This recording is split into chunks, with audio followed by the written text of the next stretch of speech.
Within this blessed union of souls, where two hearts intertwine to become one, there lies a promise, perfectly born, divinely created, and intimately shared. It is a place where the hope and majesty of beginnings reside, where all things are made possible by the astounding love shared by two spirits. As you hold each other's hands in this promise and eagerly look into the future in each other's eyes, may your unconditional love and devotion take you to places that you've only dreamed of, where you will dwell for a lifetime of happiness, sheltered in the warmth of each other's arms. We open with a reading entitled Wide Awake by Hilary Smith. People are like cities. We all have alleys and gardens and secret rooftops and places where daisies sprout between the sidewalk cracks. But most of the time, all we let others see is a postcard glimpse of a skyline or a polished square. Love lets you find the hidden places in another person, even the ones they didn't know were there, even the ones they wouldn't have called beautiful themselves. Good afternoon. We are gathered here today to celebrate with Mary Grace Henry and Louis Frederick, who were brought together by chance and good fortune, braided together by a growing love, and now stand together before us to be joined in marriage. Up to this point, they have nurtured their love privately. In many ways, that deepest connection is between them alone. But today, they make public the promise and the pledge of their bond. In bringing us here today, they remind us that in addition to being connected to Louis and Mary Grace, we exist as a group interconnected to one another in hundreds, perhaps thousands of ways.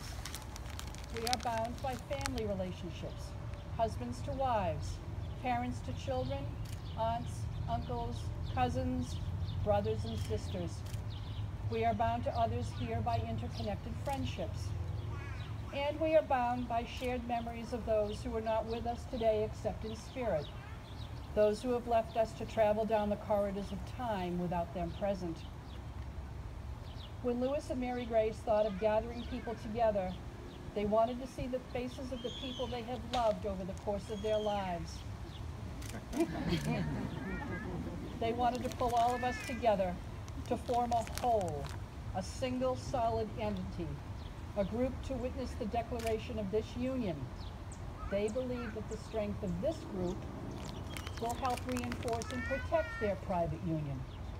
And in return, they have a promise for us. They promise to do their part to nurture long-standing relationships and forge new connections between all who are gathered here. It is to begin this process of weaving this group even tighter together that they brought us to this beautiful place. And we in turn promise to do the same as we share this magnificent day, a drink, a toast, a meal, and a dance, and a song. Who brings Mary Grace to this beautiful place so that she can be married to Louis? Thank you very much. Louis and Mary Grace met at a party in 2005. He had been invited by his friend Dan, who'd been trying to hook Louis up with one of his single friends. At some point during the evening, Louis and Mary Grace found themselves on opposite teams playing beer pong. He said she trash-talked the entire game, and she lost. There was a mutual attraction, but they left at the end of the night without making a date. A few weeks later, she was at karaoke bar with friends. Louis came in at the end of the night and saw her standing at the bar talking to another guy. Not wanting to send any mixed signals, she decided to make her move. When Louis stepped outside, she followed him and, full of liquid courage, used her very best pickup line, "I know this might not be worth saying, but I like you." And Louis said to her, "It was worth saying," and he leaned in and kissed her on the forehead. As evenings go, this one became more memorable when they realized that his car had been towed. She went with him to the tow yard so that they could spend a little more time together and to get that ride home. Years later, they found the receipt from the tow and made note of the date, June 9th. And now here we are with them, 12 years and 1 day later, as they prepare for another memorable kiss, the one that will seal their marriage vows. Mary Grace said that she knew she loved Louis when she felt that she and their relationship were the most important things in the world to him. He was the one who said, "I love you," first. He told me that this love didn't come at a precise moment, but as a collective feeling of wholeness. They have taken a while to bring their relationship to this moment of marriage, and many of you have wondered, perhaps with impatience, what took them so long to get here, when they have known for some time that they'd each found their mate. The reason I waited to ask her to marry me was that I wanted to do it right, he told me. I wanted to graduate. I wanted to be ready to bring someone else into my boat. She has been very patient. I feel like we've both been patient while we waited for the time to be right. And when the time was right, Louis accepted an unexpected gift from his grandmother. She had his great-grandmother's heirloom diamond that she had been saving for him. And before this evening is over, I would urge you to ask Mary Grace to show you not only the beautiful ring, but the beautiful wedding ring that she's going to wear with it. Louis and Mary Grace took a metalworking class, and they made her wedding ring. It's custom to fit her ring. Even though he and Mary Grace talked often about building their future together, he wanted to surprise her with his proposal. He had the ring last year at Christmas, and his mother urged him to propose. "Everyone is here, the time is perfect," she said. But the time wasn't perfect. Louis wanted the day to stand alone in Mary Grace's memory and in her heart. On February 6th last year, 2 days before her birthday, she was focused on cleaning the apartment because her brother and cousins were coming to town to spend the weekend. When her brother John arrived, he said, "Come on, let's go get your birthday present." Louis disappeared earlier in the afternoon, saying he had to help his sister do her taxes. John took a leisurely drive into the city and then into Brookline. Meanwhile, Louis raced to Armory Park in Brookline, a place he had chosen for his proposal. He laid out 90 votive candles to light a pathway for Mary Grace to walk. He lit 16 of the candles, turned around behind him to see a beautiful image, only to see that each one had been snuffed out by the breeze. He abandoned the idea, gathered up the candles, tossed them into the trunk of the car, and continued on with his preparations. Mary Grace didn't think too much about the casual drive John was taking down side streets in Brookline, until he made the last turn and Mary Grace figured out where he was going. She knew the area. He was taking her to Armory Park, where she and Louis had shared picnics and summer days when they were first dating. "I could not believe it was happening," she said. "I wasn't prepared. I looked a wreck. I'd been cleaning and planning to get ready later to go out that evening." John pulled into the parking lot. She saw Louis's car and realized, yep, this is happening. John handed her a flashlight and told her to go meet Louis at the gazebo. Mary Grace walked through the trees toward the gazebo, which Louis had decorated with tiny white lights that sparkled against the recent snowfall. He was waiting for her down on one knee. And then he called me by my full name. "Mary Grace Henry, will you marry me?" As John pulled away from the park, he called his parents in New Jersey so they would know the time had come. He drove back to the apartment where they planned to gather with friends to celebrate Mary Grace's birthday. When he walked in alone, everyone knew in an instant that this was going to be more than just a simple birthday party. The proposal was typical of the way Louis approaches things that are important to him. Mary Grace told me that when Louis decides he's going to do something, he does it 150%. He goes to the extreme when he wants something done right, she said. Louis talked about how deeply protective Mary Grace is of the people she considers to be her family. "It's more than loyalty," he said. "It's how caring she is of the ones that she loves. I like it that I can be me around her," he added. "She makes me feel very comfortable, and I like the way I feel when she looks at me." We're going to have a reading now from Louis's sister, Alora.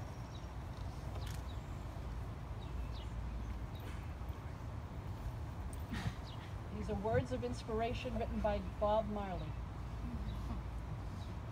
Only once in your life, I truly believe, you find someone who can completely turn your world around. You tell them things that you've never shared with another soul, and they absorb everything you say and actually want to hear more. When something wonderful happens, you can't wait to tell them about it, knowing that they will share excitement. They are not embarrassed to cry with you when you are hurting or laugh with when you make a fool of yourself. You can be yourself and not worry about what they will think of you because they love you for who you are. In their presence, there's no need for continuous conversation, but you find you're quite content in just having them nearby. You think of this person on every occasion and everything you do. You find strength in knowing you have a true friend and possibly a soulmate who will remain loyal to the end. Life seems completely different, exciting, and worthwhile.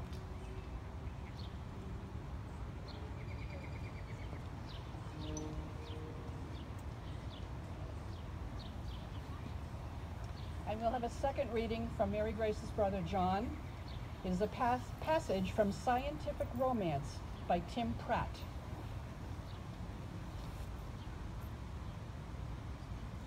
Hi, everybody. If I became lost in the multiverse, exploring infinite parallel dimensions, my only criterion for settling down somewhere would be whether or not I could find you.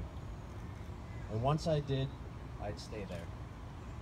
Even if it was a world ruled by giant spider priests, or one where killer robots won the Civil War, or even a world where sandwiches were never invented. Because you'd make it the best of all possible worlds anyway. And plus, we could get rich off of inventing sandwiches.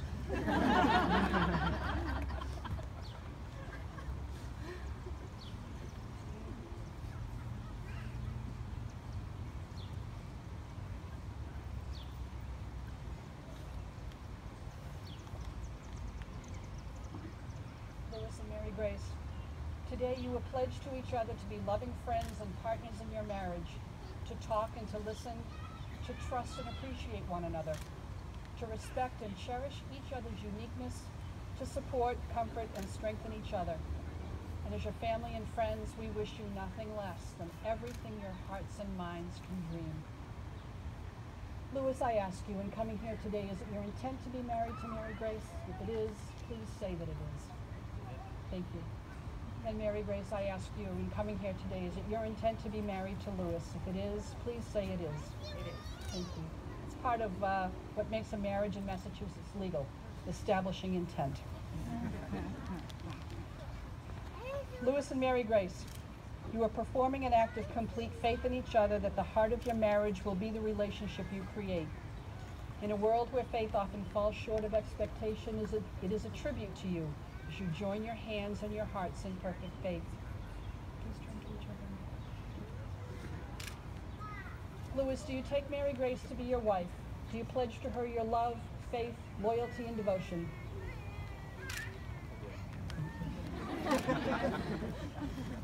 And Mary Grace, do you take Louis to be your husband? Do you pledge to him your love, faith, loyalty, and devotion?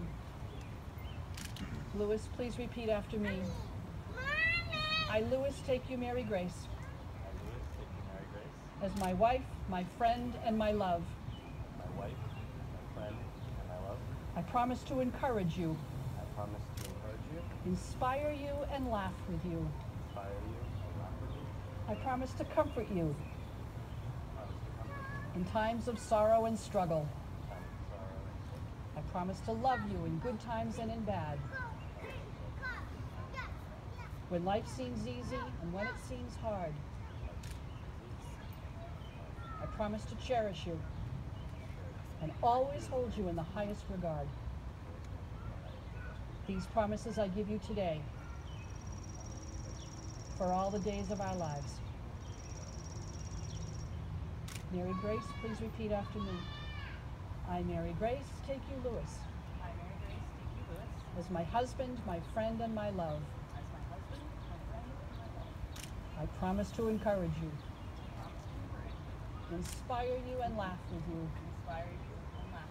I promise to comfort you I promise to comfort you in times of sorrow or struggle. in times of sorrow I promise to love you in good times and bad. I promise to love you in good times and bad. When life seems easy and when it seems hard. When life seems easy and when it seems hard. I promise to cherish you I promise to cherish you and always hold you in the highest regard. and always hold you in the highest regard. These promises I give you today Promises I give you today for all the days of our lives. for all the days.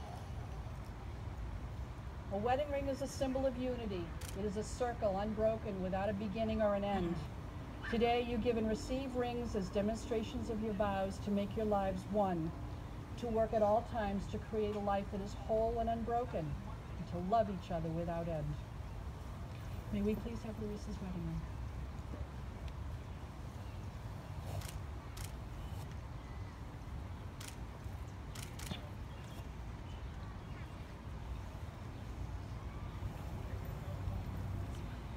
Mary Grace, take the ring you've selected, place it on Louis's finger, and say these words to him. With this ring, I promise my compassion, With this ring, I promise my compassion, my respect, my honesty, my respect, my honesty, my love, my love, today and every day. today and every day. Now take Mary Grace's ring.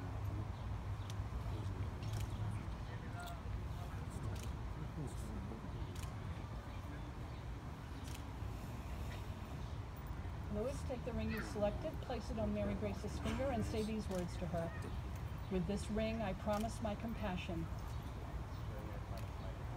my respect, my honesty, and my love, today and every day. Mary Grace and Louis.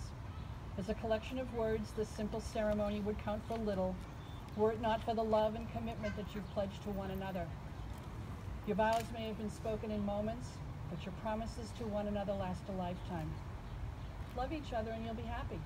It's as simple and as difficult as that.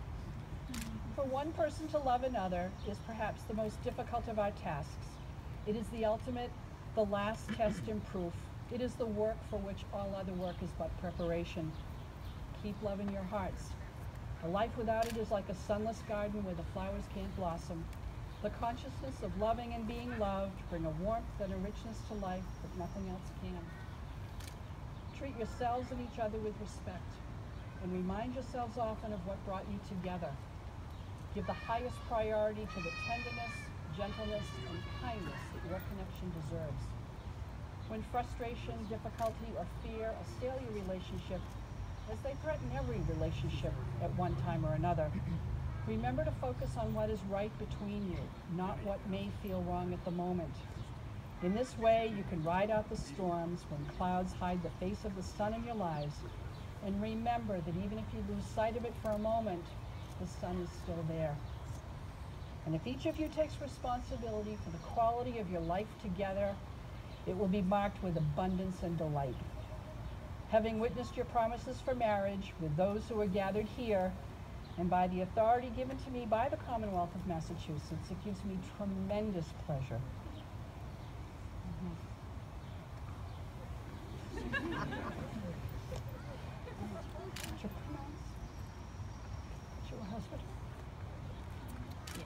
To pronounce that you are husband and wife. May the blessings of light be upon you, light without, light within. And in all your comings and goings, may you ever have a kind greeting from all you meet along the road. Louis, may you kiss your wife.